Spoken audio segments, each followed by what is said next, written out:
નમસ્કાર મિત્રો, ચેતર વસાવાના જામીનને લઈને હવે આમ આદમીના પાર્ટીના નેતાઓ મેદાન પર આવ્યા છે। ચેતર વસાવાનું જેલવાસ ખૂબ લંબાણો છે, જેના કારણે રાજકીય વાતાવરણમાં ખૂબ ગરમાવો આવ્યો છે।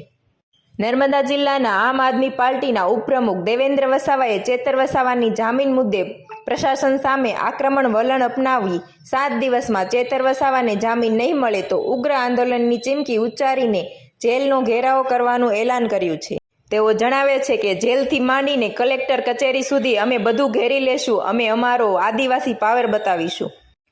આમ આદમી પાર્ટીની આ એક નેતાની ખુલ્લી ધમકી છે, જેના જવાબમાં સાંસદ મનસુખ વસાવાએ ચેતર વસાવાના સમર્થકોને અને ઉપપ્રમુખ દેવેન્દ્ર વસાવાને ઈંટનો જવાબ પથ્થરથી આપીશ તેવી ચેતવણી આપતા આ મુદ્દાએ વધુ રાજકીય ગરમાવો પકડ્યો છે।